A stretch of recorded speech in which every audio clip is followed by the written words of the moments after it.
Puriwigati. Cuman emang dari kecil biasa disebutnya Putih, dengan Ibu Dinda juga kalau manggil saya Putih. Nah, bisnis saya itu di bidang jasa sebenarnya.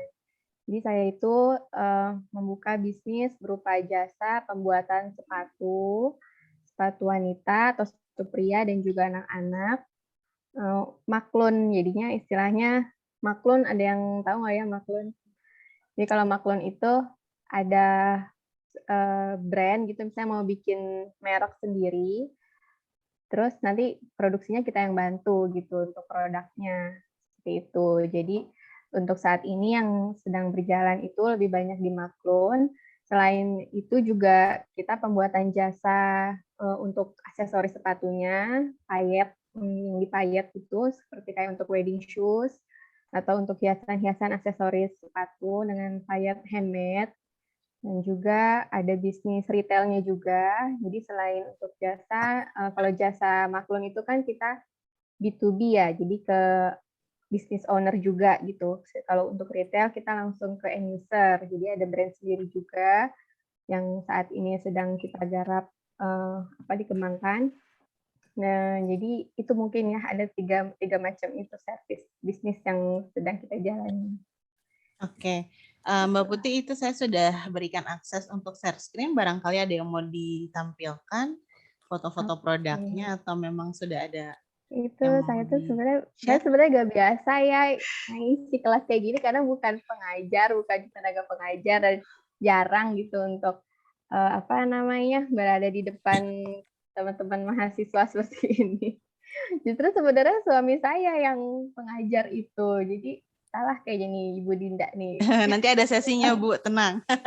Ada nanti dua suami istri ini akan mengisi kelas kita gitu ya. Nanti Ya, kita akan suami saya juga dengarkan gimana ceritanya dari Pak Pandu ya. Mas Pandu biasanya saya panggil seperti itu. Pandu, iya. Oke, buat cerita sedikit nih ke teman-teman sekalian, Mbak Putih ini sebetulnya rekan saya yang ada di Bogor ya. Mbak Putih ini punya bisnis ya dengan suaminya juga ya Mbak ya. Masing-masing ya, punya beda bisnis, beda tapi jenis. beda, betul, beda industrinya beda. Nanti kita boleh dengar mungkin di minggu berikutnya gitu ya kalau ada waktu dari Mas Pandunya mendengarkan cerita dari Mas Pandu itu sendiri. Nah mungkin Mbak Putih boleh di-share dulu apa sih produknya? Mungkin ada yang mau Sebenarnya aku share ditampilkan? sedikit ya. Ya. Ini sebenarnya baru tadi pagi sih kita baru tadi pagi bikinnya. Moga-moga berkenan ya ini. Nah mungkin ini tadi biodata yang tadi sudah saya jelaskan sedikit biar lebih kenal kali ya. Jadi bisa ada bayangan nanti kalau untuk diskusi kapasitas saya seperti apa gitu bisa ditanyakan aja. Saya itu kelahiran tahun 1987. Alhamdulillah saat ini sudah menikah dan memiliki 2 orang anak. Pendidikan saya tahun 2005 lulus dari SMA Negeri 1 Bogor. Jadi saya satu alma mater dengan Ibu Dinda. Kemudian sarjana dari Teknik Pertanian di ITB Bogor. Lalu lanjut magister di Teknik Lingkungan ITB Bandung dan lulus tahun 2012. Riwayat pekerjaan saya sempat bekerja di konsultan lingkungan di Bogor. Kemudian di tahun 2012 saya membuka bisnis retail, awalnya menjadi distributor dulu, distributor sepatu. Jadi saya ambil grosiran, kemudian saya jual ecer seperti itu. Itu sekitar 5 tahun saya menjalani seperti itu. Selama saya menjalani bisnis retail itu, saya banyak belajar bagaimana cara memproduksi sepatu. Jadi saya mencari pengrajinnya, saya menganalisa bahan-bahannya, model-model apa sih yang laku gitu, yang diminati sama customer. Nah, kemudian di tahun 2018 saya membuka jasa pembuatan sepatu gitu karena di tahun 2018 alhamdulillah karyawan pengrajin yang tadinya hanya 3 orang akhirnya semakin bertambah dan akhirnya saya berani untuk menawarkan jasa pembuatan sepatu ke teman-teman business owner lainnya. Seperti itu. Nah, mungkin di sini aku ngasih materi sedikit ya. Pengen tahu juga sih teman-teman di sini ada yang udah punya bisnis belum ya? Ada yang udah lagi merintis gitu?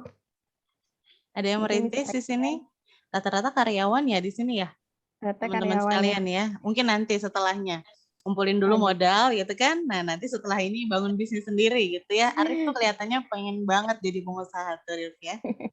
Oke, Oh, lanjut dulu rata-rata mungkin Mbak karyawan ya. Putih. Iya, betul. Oke, tapi ini apa mata kuliahnya tentang bisnis Ya, kan? teori dan konsep bisnis mata kuliah Oh, wajib gitu. di semester Berarti 1. oke, berarti belajar di sini emang niatnya ingin punya bisnis gitu ya. Ingin yang ke depannya untuk apa namanya? Pengembangan dirinya mungkin gitu ya, Dini ya. Nah, sebenarnya kadang banyak yang salah pengertian gitu loh antara bisnis dan berdagang gitu. Jadi kadang orang cuman jualan apa aja yang bisa dijual, dijual, dibilangnya dia udah punya bisnis gitu. Padahal sebenarnya bisnis itu nggak sesimpel itu gitu ya. Nah, di sini kalau untuk namanya berdagang, ini maaf ya aku slide-nya minta ke suami aku. Cuma Nggak sebenarnya apa-apa. teorinya sama aja sih. Jadi ada bedanya yang namanya berdagang dan berbisnis ya. Berdagang itu apa sih? Berdagang itu kita kan pertama kita menentukan harga pokok produksi dulu. Jadi barang yang mau kita jual kita harus tahu nih modal kita berapa gitu untuk satu produk atau jasa yang ingin kita tawarkan ke konsumen. Itu kan kita itu disebutnya harga pokok produksi ya, HPP. HPP ini juga sebenarnya hitungannya mungkin udah dipelajari juga ya di kelasnya Bu Dinda ya. Cara menghitung HPP seperti apa, biaya-biaya apa aja yang harus dimasukkan agar kita tahu modal kita tuh sebenarnya berapa. Jangan sampai kita jual produk, misalnya kita beli 10.000, kita jual 12.000. Padahal kita estimasi kita margin kita 2.000 nih gitu ya. Padahal ternyata ada biaya-biaya lain yang harus kita keluarkan, biaya marketing, biaya untuk packaging atau untuk pengiriman segala macam itu ada biaya-biaya lain yang harus kita perhitungkan juga gitu. Jadi biar margin yang kita harapkan itu bisa tercapai. Nah, disitulah komponen-komponen biaya itu yang menjadi disebutnya HPP, harga pokok produksi. Kemudian dari udah ketahuan HPP-nya berapa, itu kita bisa menentukan harga jual kan. Kita mau margin kita berapa sih gitu agar apa namanya? Agar kita ada keuntungan di situ. Nah, kalau di berdagang ini dari situ udah benar tuh kayak gitu, punya barang, terus kita jual, ada margin, ada di sini kita dapat bahan bakunya dari mana, terus proses produksinya ada, penjualan bagaimana, ada untung. Nah, itu berdagang, cukup sampai situ. Kita puterin terus uangnya, dapat untung, kita sisihkan, kayak gitu. Nah, bedanya apa dengan berbisnis? Nah, ketika berbisnis, ada satu variabel penting yang harus kita punya, yaitu manajemen di sini. Ketika bisnis, semua yang tadi udah kita lakukan, dari udah nentuin HPP, udah kita tahu bahan bakunya beli di mana, gimana cara pembuatannya, gimana menjualnya. Nah, semua proses itu di looping dengan ada manajemen di dalamnya gitu. Jadi ada pencatatan detail di situ. Terus ada tim-tim yang ikut untuk menjalankan sistem yang sudah kita buat. Nah, itulah bedanya berdagang dan berbisnis. Nah, jadi kalau dalam kita udah punya bisnis, kita itu harus punya data. Data itu paling penting gitu. Data pemasukan, data pengeluaran, terus data penjualan kita di hari ini berapa, besok berapa, barang yang keluar berapa, itu tuh kita harus tercatat dengan rapi. Untuk apa gitu? Untuk kita bisa menentukan keputusan di hari berikutnya gitu atau di bulan berikutnya. Misalnya di bulan ini hasil analisa kita, oh ternyata produk kita misalnya jual berapa produk gitu. Ternyata produk A ini nggak banyak peminatnya. Untuk apa kita susah-susah kita marketingin lagi gitu. Kita stop, kita cari produk yang emang paling laku di situ gitu. Jadi ada proses analisanya dengan dibantu dengan sistem manajemen yang kita buat gitu. Nah, itulah perbedaan dari pedagang dan pebisnis.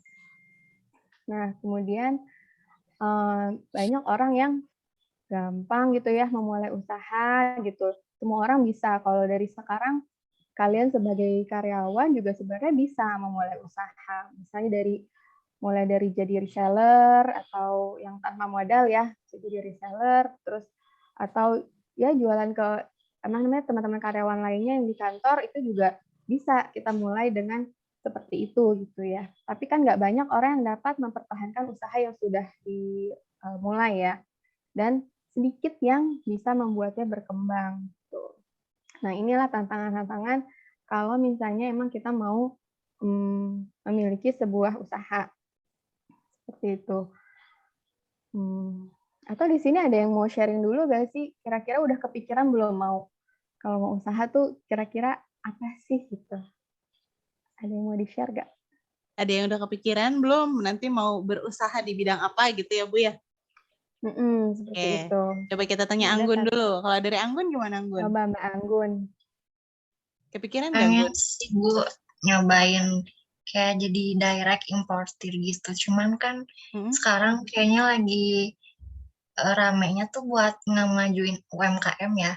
Kadang bingung juga buat nentuin produknya gitu. Mau bikin usaha apa.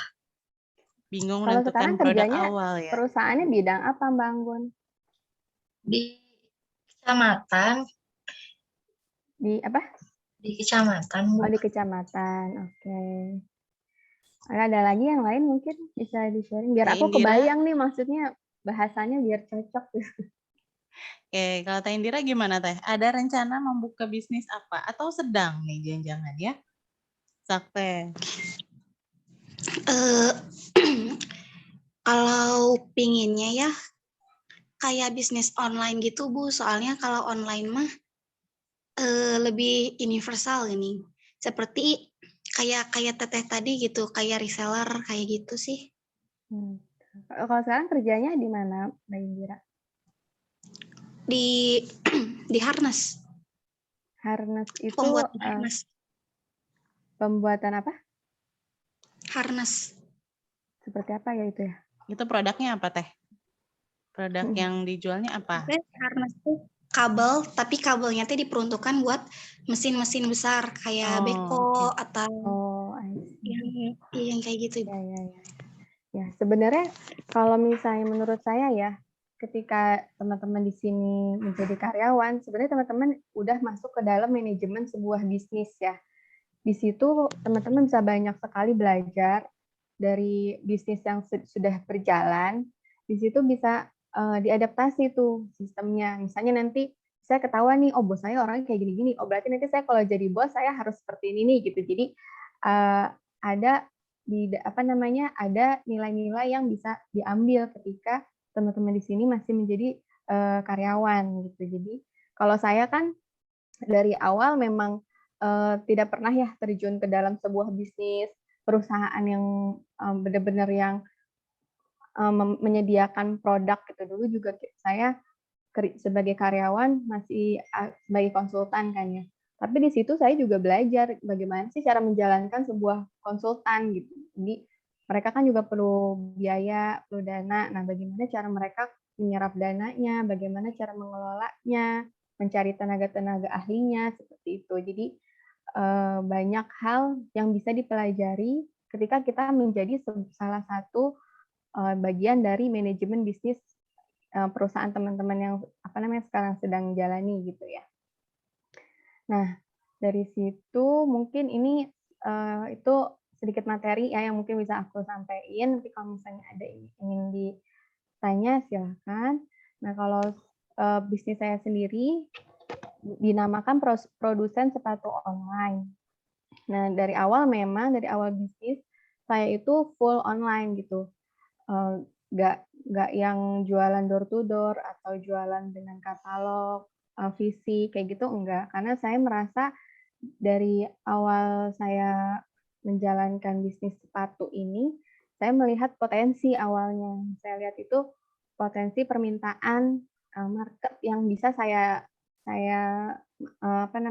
bisa market yang saya tuju gitu ya. oh ternyata waktu itu kan saya usianya berapa ya, berarti masih 24 tahunan lah ya dulu umur saya ketika memulai, jualan. Dulu saya masih berdagang tuh, belum belum punya bisnis. Jadi masih dagang aja, itu mah bener-bener punya punya barang, saya coba tawar-tawarin ke teman-teman saya. Dulu kan di Facebook tuh yang rame. Jadi, apa namanya, posting di Facebook, oh ternyata peminatnya banyak gitu ya. Dan ternyata saya banyak ketika saya udah cari banyak informasi, oh ternyata di Bogor itu banyak pengrajin sepatu, sama dengan di Bandung juga banyak kan di daerah Mhm. Cibaduyut gitu.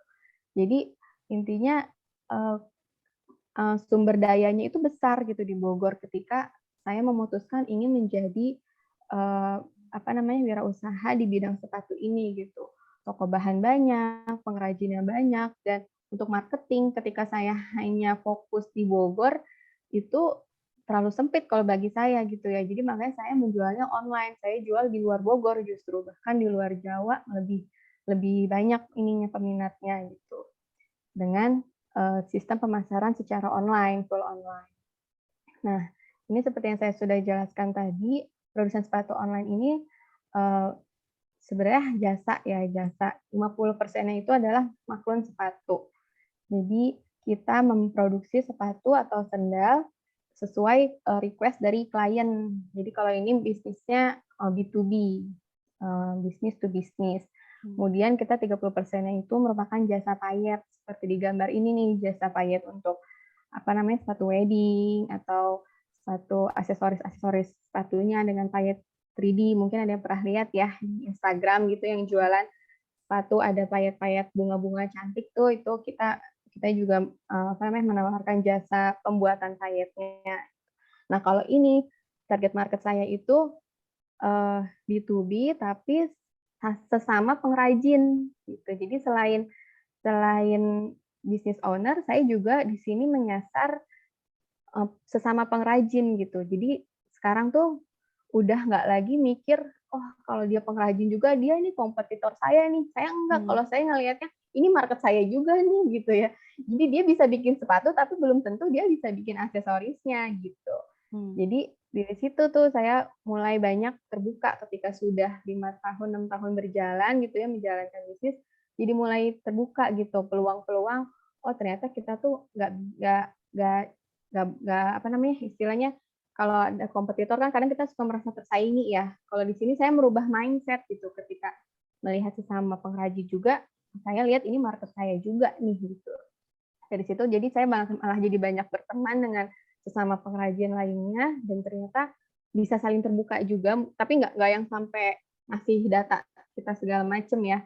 Eee, Tetap ada batasannya. Di sini saya menawarkan jasa pembuatan aksesorisnya ke mereka gitu dan ternyata banyak yang welcome gitu. Mmm. Nah, selain itu juga saya 20% itu retail, itu bikin brand sendiri dan juga buka custom custom sepatu. Kalau misalnya ada, customer yang pengen punya sepatu khusus atau sepatu yang, apa namanya, kadang kita suka nerima pesanan sepatu untuk yang disabel gitu. Jadi misalnya kiri kanan kakinya beda gitu, kita Oh. minta custom ukuran, bisa kayak gitu. Jadi Berarti bisa ya Bu Putih yang satunya 40, yang satunya lagi 39 gitu boleh oh ya? bisa bisa, boleh banget, Tuh bisa ada tuh yang banget. kakinya seperti itu nggak tuh?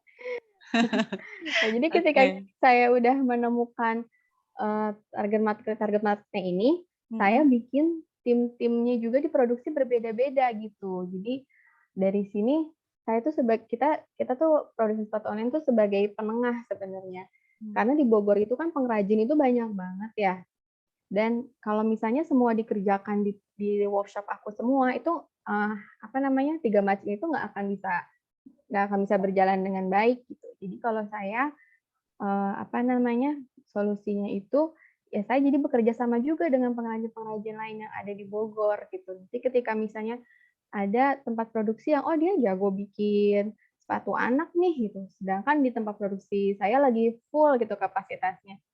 Ya udah kita sistemnya kerja sama gitu, kerja sama, apa namanya, oh dia lagi kosong berarti si pesanan yang udah masuk itu kita salurkan ke pengrajin yang emang lagi belum ada kerjaan kayak gitu. Jadi, Mmm. emang targetnya kita ingin banyak merangkul pengrajin yang ada di Bogor, dan juga bisa jadi solusi gitu untuk teman-teman yang ingin memulai bisnis di bidang sepatu gitu. Nah, ini banyak juga kan yang nanya gimana sih cara memulai bisnis gitu kan. Sebenarnya jawabannya simpel sih, jalanin aja. Jalanin aja, jangan terlalu banyak mikir ya, karena selama pengalaman saya di berapa tahun berarti ya, udah hampir 10 tahun ya, 10 tahun menjalankan usaha, itu tuh kayaknya usaha itu berjalan sesuai dengan apa yang memang ada di pikiran kita gitu. Kita berpikir, aduh nih kayaknya nggak bakal jalan bisnisnya, bener gitu kan. Beda kalau misalnya kita merubah mindset kita gitu ya. Kalau saya kadang suka gini, aduh ketemu saya satu pengrajin, dia curhat gitu ya. Aduh Bu, saya lagi nggak ada orderan nih, kosong gini.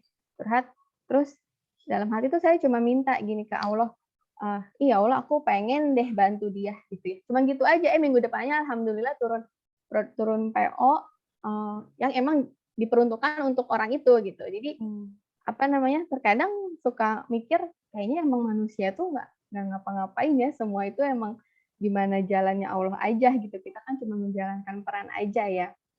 Nah, jadi intinya jalanin aja dulu. Nanti tuh insya Allah kalau misalnya niat kita baik, niat kitanya itu apa namanya nggak yang apa istilah picik atau gimana gitu ya, insya Allah sih Allah tuh akan membukakan jalannya gitu. Akan diarahkan kemana sih harusnya kita itu arahnya seperti itu. Itu secara apa ya istilahnya? Secara konseptual mungkin ya kayak gitu. Cuma secara teknisnya ketika kita ingin menjalankan bisnis, hal pertama yang harus kita tentuin itu adalah melihat masalah dulu gitu. Permasalahan kita harus bisa mengidentifikasi masalah. Jadi mungkin kalau ini S1 ya? S1 apa? Ini D3 D3 manajemen. ya. Oh iya ya. Ya jadi kalau di dalam kuliah itu kan kadang sering dikasih tugasnya cari masalah gitu ya. Jadi untuk D3 sama S1 itu emang sebenarnya kita tuh cuman harus bisa tahu masalahnya tuh apa sih gitu. Kayak misalnya ketika kita udah tahu masalahnya, baru kita cari solusinya apa sih. Nah, ketika kita udah bisa tahu solusi dari suatu permasalahan dan kita menjadikan itu sebuah bisnis, itu tuh bisnis itu akan bisa berjalan gitu. Paham nggak sih gimana maksudnya ya? Paham Jadi Bu, intinya paham. kita cari kebutuhan untuk market kita dulu gitu. Ditentuin dulu nih sekitaran kita market yang bisa kita gapai itu seperti apa sih gitu. Atau misalnya kita mau teman-teman sekitar kita dulu nih, dilihat dulu nih teman-teman kita butuhnya apa sih. Oh mereka ternyata sukanya kalau pakai tas, oh sukanya tasnya harganya yang segini ya gitu. Berarti nanti kita kalau mau jualan tas, berarti harus menyesuaikan dengan kebutuhan teman-teman kita itu yang akan membeli tas kita misalnya gitu ya. Jadi intinya itu dijalanin aja dulu, terus kita sambil analisa apa potensi-potensi yang bisa kita kembangin. Gitu. Jadi prosesnya semua harus dinikmati. Jangan terlalu apa namanya? Kadang kalau misalnya di awalnya sebagai apa namanya? Bekerja gitu ya menjadi karyawan, pengalaman teman-teman saya nih ya, yang udah misalnya dia 10 tahun jadi karyawan. Terus dia bosen gitu, misalnya bosen udah capek terus aku mau buka bisnis aja deh gitu. Terus ketika dia keluar, dia udah punya tabungan banyak gitu ya. Karena dia banyak belajar teori tentang bisnis, langsung yakin aja tuh uang yang tabungan dia itu langsung diinvest semua untuk bisnis baru gitu yang sama sekali dia belum pernah menjalankannya gitu. Nah, kadang di situ paling setahun, 2 tahun itu masih bertahan. Nanti udah tahun ketiga dia udah ngap-ngapan gitu karena terlalu gegabah menggunakan modal yang ada gitu. Jadi harusnya kalau emang kita mau mulai dari yang kecil dulu gitu. Dari yang kecil sedikit, tapi terus continue. Di situ kita punya data, ketika udah punya data, terus kalau mau scale up itu bisa. Tapi nanti ketika data itu udah kita kumpulin minimal setahun 2 tahun lah data tuh kita kumpulin, baru kalau mau scale up baru bisa gitu. Jadi kebanyakan teman-teman aku yang baru memulai bisnisnya baru kepikiran mau bisnis gitu setelah bertahun-tahun menjadi karyawan, kadang kesalahannya seperti itu gitu. Ngelihat kita yang dari awal yang berbisnis kecil, kan waktu yang mereka lihat kan cuman, "Ih, enak ya bisnis ya." Ternyata, kalau udah sukses bisnisnya enak gitu. Padahal kan menuju sukses itu kan juga kita melewati banyak tantangan kan. Jadi emang proses itu yang emang harus kita lewati dan harus kita nikmati, seperti itu.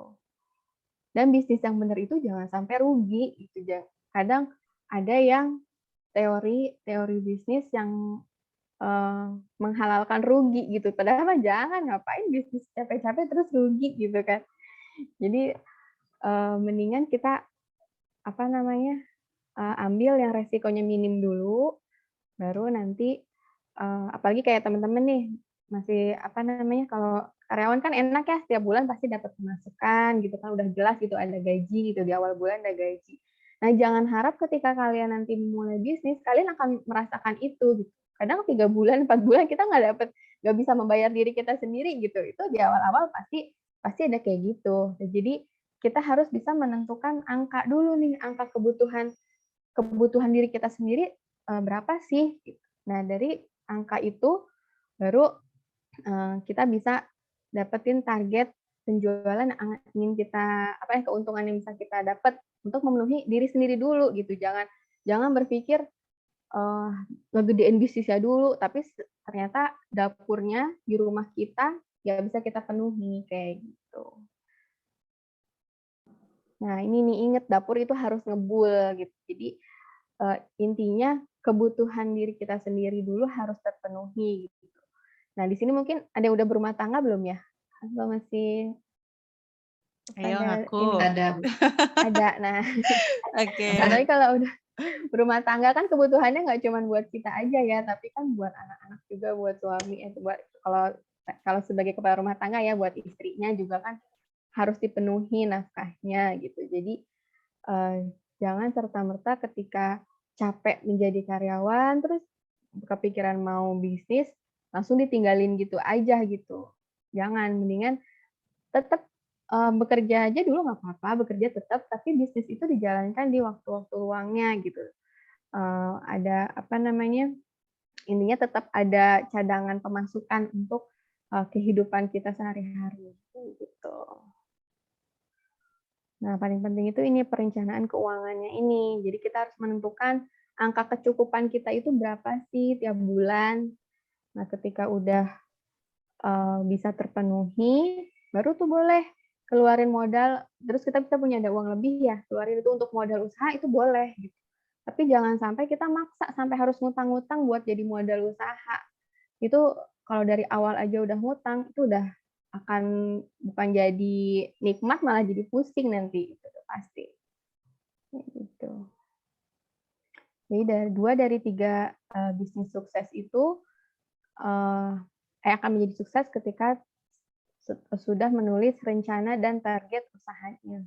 Jadi emang usaha itu ketika udah dijalani baru kita rinci tuh sebenarnya targetnya 2 tahun 3 tahun ke depan tuh maunya usaha ini kemana sih arahnya gitu.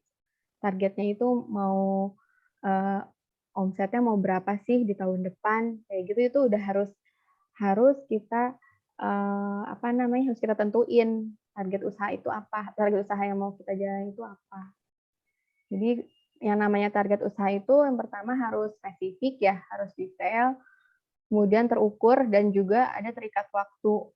Jangan cuman gini, oke, aku udah mulai usaha, targetnya omsetnya 20 juta deh sebulan gitu misalnya. Tapi nggak ada waktunya gitu, waktunya mau mulainya kapan nih gitu, mau pas kapan nih dapat 20 juta itu, apa misalnya di bulan November atau di bulan Oktober gitu. Nah, itu tuh harus benar-benar dirinci gitu. Nah, jadi ada hal yang bisa kita ukur kayak gitu dan ingin kita capai seperti itu. Nah, mungkin ini penutupnya ya. Jadi kalau punya keinginan itu ya a dream is just a dream if you do nothing gitu. Jadi benar-benar ya hanya jadi angan-angan aja kalau emang kita nggak mengusahakannya. Itu mungkin Bu Dinda. Ada lagi mungkin Sip. yang mau Mungkin nanti bertanya? sebelum sesi tanya jawab, saya mau tanya dulu nih, Mbak Putih. Kira-kira teknik pemasaran apa sih yang selama ini digunakan? Jadi dari awal banget sampai dengan sekarang ada perubahan nggak sih gitu?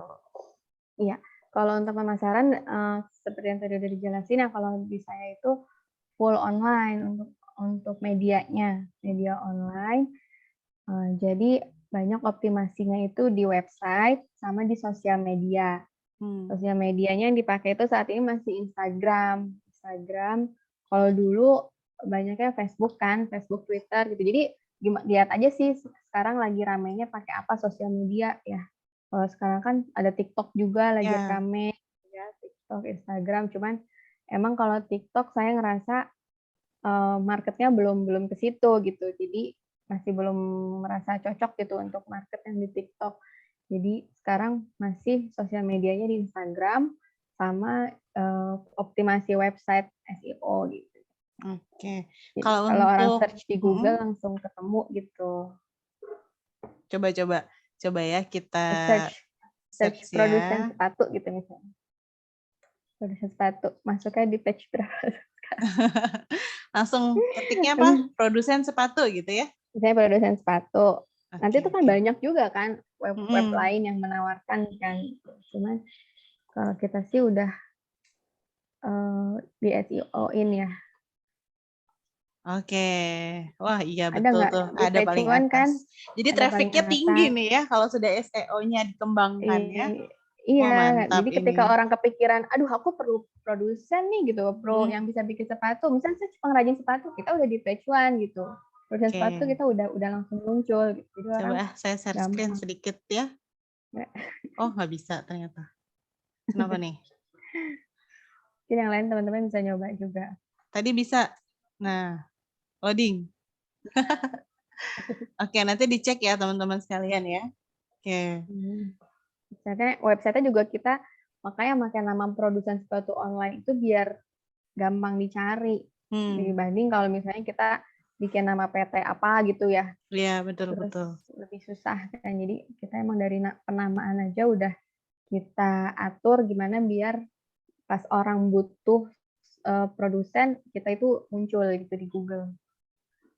Kalau untuk karyawannya dari awal bisnis sampai dengan sekarang ada penambahan, Mbak Putih? Alhamdulillah nambah. Cuman ya gitu karena kan sekarang sistemnya banyak mitra juga ya, mitra pengrajin. Jadi kalau di total sih banyak banget ya. Banyak banget berapa ya? Mitranya ada berapa? Aku nggak pernah ngitung. Kalau yang ada di showroom? Kalau yang di workshop, di workshop, ya di aku sih kalau untuk admin itu kita ada 3 orang admin. Jadi ada admin untuk customer service, ada admin yang ngurus produksi, ada juga admin yang untuk QC tanggung jawabnya. Jadi untuk pengiriman ada kepala QC-nya gitu. Nah di situ mereka membawahi kalau yang di workshop aku itu nggak banyak sih, kalau di workshop itu sekitar 10 orang ya, 10 orang untuk tukang sama untuk kepala produksi juga ada 1 orang. Dan untuk yang mitra-mitra ini istilahnya cabang ya, Nah cabang-cabang kita ini ada 1 cabang yang ada 30 pengrajin, ada yang 10, ada yang berapa ya.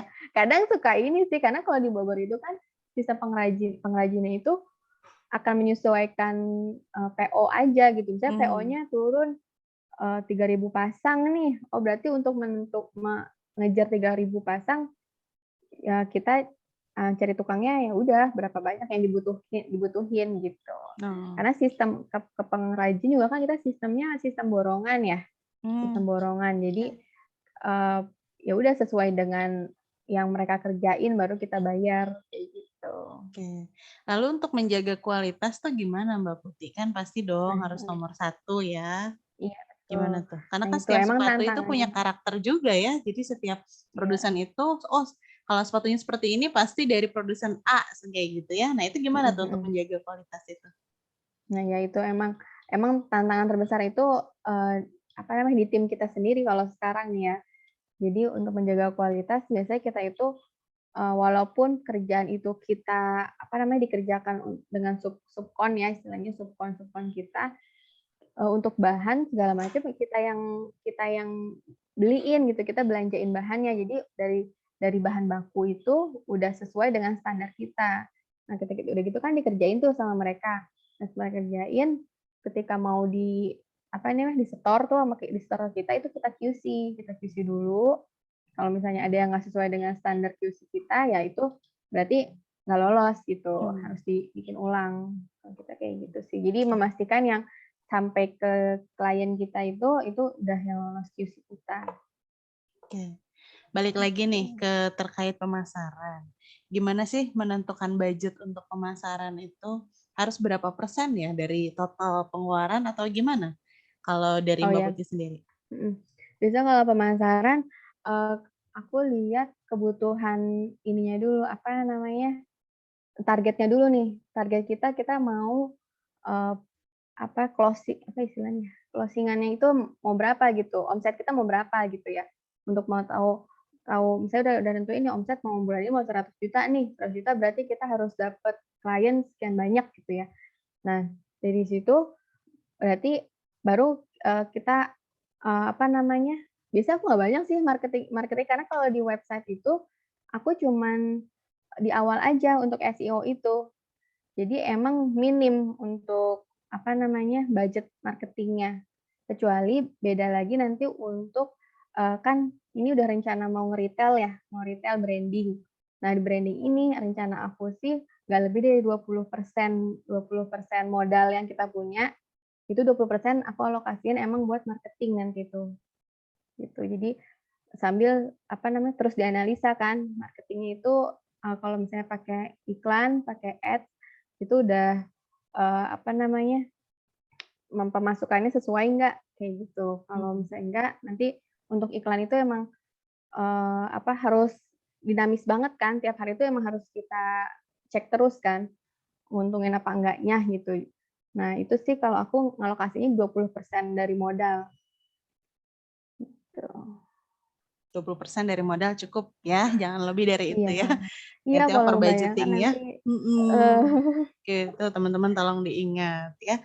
Oh ya, Mbak Putih, mungkin sekarang sesinya teman-teman sekalian kalau ada yang mau ditanyakan, ya boleh langsung open mic aja, di unmute. Mangga, mungkin dari Teh Tati ada yang mau ditanyakan dulu? Atau boleh. Arif, Anggun, dan yang lain? Oh ya, silahkan. Mungkin dari saya kebetulan memang bekerja di sebuah rumah sakit ya Bu ya. Jadi bisnisnya mungkin agak jauh. Tapi saya mau bertanya untuk barang tadi Ibu bercerita tentang produk yang kurang laku. Bagaimana proses analisa barang-barang untuk produk yang kurang laku itu? Terima kasih Bu.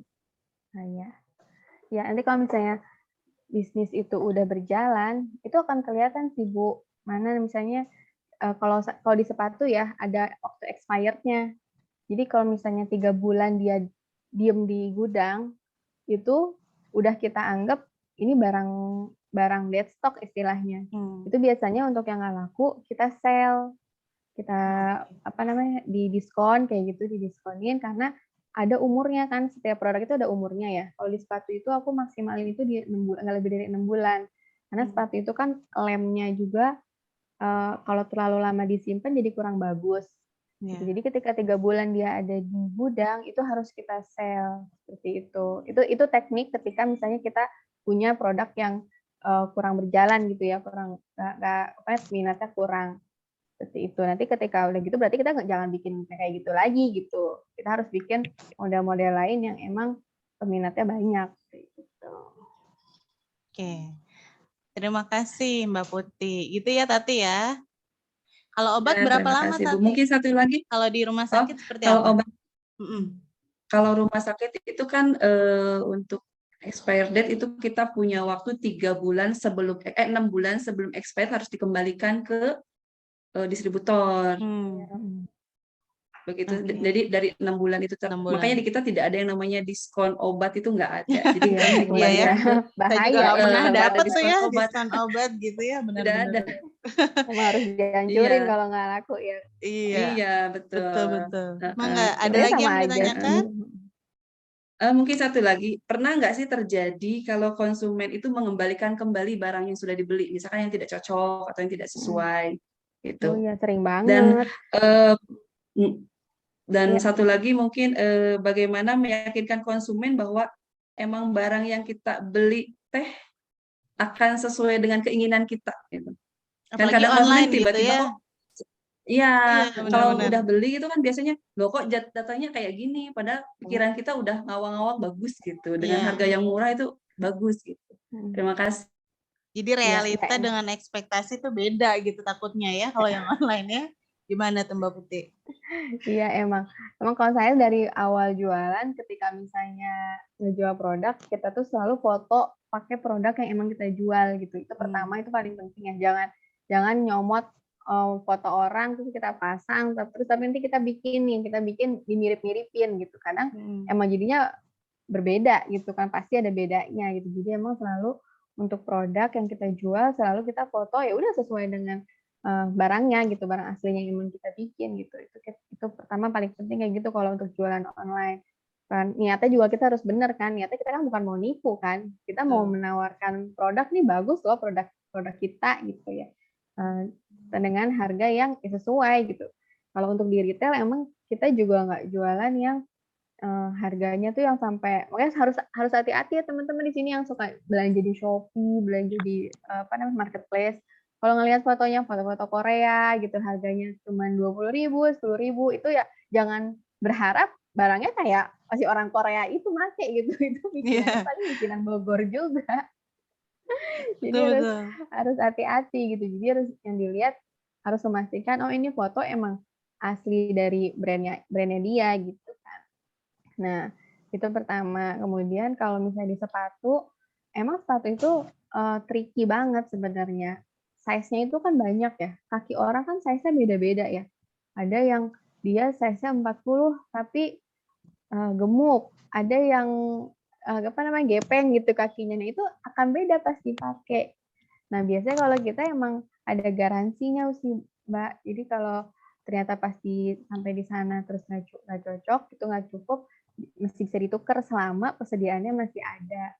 Jadi selalu kita bikin istilahnya kesepakatan dulu nih ketika di marketplace itu kita bikin, misalnya ada garansi, tapi ada ketentuannya, jangan sampai udah dipakai sama dia gitu. Misalnya dia udah pakai jalan-jalan dulu kemana, terus baru bilang, ini kok kesempitan lah, kenapa udah dipakai gitu kan, terus dibalikin kayak gitu. Jadi emang harus ada resiko-resiko yang bisa ditanggung juga oleh customer, juga harus bisa menanggung resiko. Kita juga sebagai penjual juga harus bisa menanggung resiko itu gitu. Ketika ada barang yang retur, ya kita terima, tapi harus dicek juga ini sesuai nggak dengan ketentuan retur yang udah kita kasih, kayak gitu sih. Karena memang sepatu banyak banget yang harus dipertimbangin. Model juga sebenarnya nggak semua kaki itu cocok. Kalau kakinya agak gemuk di bagian atas, terus dia belinya sepatu pointed gitu, yang lancip gitu ya, kakinya lebar, terus beli sepatunya yang lancip gitu ya, jelas nggak akan muat gitu. Jadi emang harus bisa pinter-pinter milih ininya juga, modelnya juga. Oke, sip. Ada lagi mungkin dari teman-teman yang lain yang masih penasaran sebelum kita tutup nih? Silahkan. Ada, Bu. Oke, Indira. Boleh, Teh Mangga. Ini mau kan, Bu, bikin aku mau bisnis nanya. apa nih nanti? Indira nih. Belum kepikiran, Belum Bu. pikirannya. Oke, Mangga. Ini aku mau nanya, kan Ibu tadi tuh bilang ya, lebih banyak marketnya teh di online, di digital ya. Iya. Nah, terus aku teh mau nanya ini, tantangan terbesar nih selama Ibu menjalankan marketing di online gitu, tantangan terbesar dalam menjalani strategi digitalnya tuh kayak gimana sih? Oke. Satu aja. Satu aja. Iya. Oke. Mangga, Mbak Putih. Iya. Apa ya tantangannya ya? Aduh, kalau di online tuh sekarang tuh udah, apa ya, kan jadi tuh awalnya itu aku kan retail ya, sampai tahun 2018. Itu full full untuk end user gitu targetnya. Nah, ketika 2018 itu, kita itu mengalami penurunan waktu itu, penurunan penjualan. Setelah kita analisa ternyata memang teknik marketing yang udah kita jalani ini udah nggak bisa dipakai di saat itu. Karena dulu kan kita sistemnya banyak sistem reseller ya. Sistem kita kebanyakan reseller juga. Terus dengan kontennya itu masih, kalau zaman dulu kan kita cuma foto produk aja tuh ditaruh di Facebook itu udah laku ya. Kalau sekarang tuh udah nggak bisa kayak gitu kan. Sekarang tuh udah orang yang dilihat itu konten kan, harus berupa video, terus berupa ada artisnya lah atau ada apa, itu baru yang banyak yang ngeliat kan kayak gitu. Nah, di 2018 itu karena posisi saya tuh waktu itu anak kan udah 2, jadi kayaknya udah nggak bisa nih megang untuk marketing yang sampai harus serame itu gitu. Apa sih, otak kreatifnya tuh kayaknya udah berkurang gitu, nggak kayak zaman kita masih muda dulu gitu ya. Udah menginjak umur 30 tuh udah kayak, aduh gimana ya ngikutinnya gitu, karena perkembangan sosial media sekarang drastis banget dari tahun 2018 sampai sekarang tuh kelihatan banget jauh banget gitu ya. Apalagi udah ada TikTok ya, orang tuh bener-bener jualan harus kreatif kan, harus bikin kontennya harus kreatif banget. Nah di situ tuh aku udah yang kayak stuck, makanya di situ mulailah beralih ke jasa maklun ini, jasa maklun yang pakai website itu. Jadi yang aku incer bukan aku yang nawarin barang ke pembeli, tapi pembeli yang nyari aku kalau sekarang itu gitu. Jadi si customer yang butuh produsen, dia yang akan nyari aku gitu kan. Dia nyari googling nyari baru nemu, baru hubungin kita. Beda kan kalau kita jual retail itu kita yang nawar-nawarin kan. Orang belum kepikiran mau beli tapi kita kasih terus kan. Kita kasih iklan terus. Akhirnya sampai dia, oh yaudah gue beli deh gitu kan. Dia tertarik beli. Jadi istilahnya kalau untuk retail itu kan kita yang jemput bola ya. Sedangkan kalau misalnya sekarang saya sebagai produsen ini ya orang yang membutuhkan yang mencari kita gitu. Jadi sekarang kalian bisa pilih aja sih mau menawarkan jasa atau produknya itu yang seperti apa gitu. Yang orang yang nyari atau kita yang nawarin terus. Sama kayak misalnya obat nih. Obat kan orang kadang suka nyari ya. Orang yang cari kan orang yang butuh kan. Nggak yang kita nawar-nawarin, orang dia nggak sakit itu kok obatnya kita tawar-tawarin terus ya dia nggak akan beli. Gitu beda. Jadi ada beberapa produk yang emang kita harus tahu gitu, ini tuh dibutuhkan orang atau hanya sebagai produk tambahan yang jadi dia nggak butuh-butuh banget gitu. Kayak di fashion ini kan sebenarnya orang nggak butuh-butuh banget ya, bukan sebuah produk jadi yang primer, dipenuhi kan. Itu sebetulnya keinginan ya, bukan kebutuhan. Iya betul. Jadi makanya bikin kontennya itu ketika kita jual produk fashion, kontennya tuh harus semenarik mungkin biar orang tuh ngerasa dia pengen, bukan dia butuh gitu, dia tuh pengen doang, pengen punya gitu. Beda ketika misalnya kita menjualkan produk yang dibutuhkan, pasti itu dicari. Nah, ketika kita mau jual atau menawarkan produk atau jasa yang orang cari, ya berarti marketingnya kita harus perbanyak mendingan di website kalau menurut aku ya. Website-nya dibagusin. Jadi ketika dia mencari, dia tuh menemukan solusi di web itu gitu, di website atau di kalau kita pilih sosial media ya tampilannya aja yang cakep aja gitu, yang bisa menjawab masalah-masalah dari customer itu, kayak gitu sih. Oke, sip. Berarti kan sekarang targetnya itu bukan end user lagi ya, berarti ada pergeseran ya, yang awalnya B2C gitu kan, sekarang beralih ke B2B gitu ya. Otomatis kalau B2B penyajian informasinya tadi lewat website gitu ya. Mungkin kalau B2C mungkin tetap harus main di konten tadi ya Mbak Putih ya, tetap harus ikut TikTok Ads gitu kan, Instagram Ads juga itu harus dimaksimalkan. Oke, teman-teman yang lain ada yang mau tanya lagi? Mungkin satu pertanyaan terakhir aja kalau Asih ada. Yang cowok diem-diem baik. Iya, yang cowok tuh diem-diem banget. Kenapa ya? Biasanya Arif, Adi, Antonius tuh bawel ya. So, kenapa ini? Oh ya Mbak Putih, tadi saya mau tanya sedikit aja nih. Ada sepatu untuk laki-laki nggak sih? Mungkin mereka dalam hati mereka tuh berpikir itu ya. Karena tadi kayaknya Adi udah pengen chat mau pesan sepatu nih, ukuran kanannya 42 ya dia, kirinya 41. Gitu ya dia? 45 Bu. Oh 45. Ada nggak Mbak Putih ukuran sepatu untuk laki-laki atau khusus perempuan? Ada, laki-laki juga bisa sekarang tuh, tapi ya itu masih khusus grosir kalau sekarang, yang Oh, oke. laki-laki. Jadi cuma biasanya yang udah jalan tuh kayak untuk PDH gitu, sepatu seragaman, kayak gitu yang formal-formal kayak gitu bisa. Atau sendal-sendal gunung kayak gitu bisa. Cuman emang belum retail, jadi masih khusus yang bersedia grosir. Oke. Oh ada iklan. Ada artisnya nih, ada artis. Udah disuruh main tadi, main-main yang jauh. Oke. Berarti kalau sekarang kalau yang mau satuan baru perempuan aja mungkin ya. Baru Kalau yang misalkan mau perempuan, custom iya. satu, misalkan Indira nanti nih, Indira mau nikah nih gitu kan, pengen bikin wedding shoes. Berapa tingginya? 15 cm gitu. Boleh ya Mbak Putih ya? Bisa. Oke. Mungkin saya cukupkan saja dulu untuk sesi hari ini. Terima kasih banyak Mbak Putih sudah meluangkan waktunya. Mungkin teman-teman yang masih mau tanya nanti boleh via saya aja deh, tanya ke saya, nanti saya tanyain ya Mbak Putih ya. Oke. Sebelum kita akhiri mungkin kita sesi foto bersama dulu. Sebentar ya. Kita gelap ya kayaknya. Oh, gelap gitu? Enggak ah. Enggak kan? Enggak ya? Lumayan terang-terang. Sebentar. Enggak pakai lighting apa-apa soalnya. Hanya matahari dari luar. Oke. Sebentar, Mbak Putih boleh di depan ya. Saya geser dulu kursinya. Gimana tuh caranya? Aku udah tahu loh kayak gini. Saya aja. Biar kerasa di kelas ya. Nah, Antonius mau di sebelah Tati. Saya geser ya. Nah. Oke, siap teman-teman. Gini ya, lucu banget. Aduh, Anggun nggak kelihatan mukanya Anggun. Ayo, nggak apa-apa nih, Anggun namanya aja ya. Oke, Arif sudah ready, Arif? Sudah, Bu. Sudah? Oke, background-nya sebentar nggak ada saya full gunung screen. atau laut gitu. Biar kelihatan kayak di kelas aja sih, Mbak Putih. Karena kita udah kangen banget kelas offline sebetulnya. Oke ya, kita mulai ya. 1, 2, 3.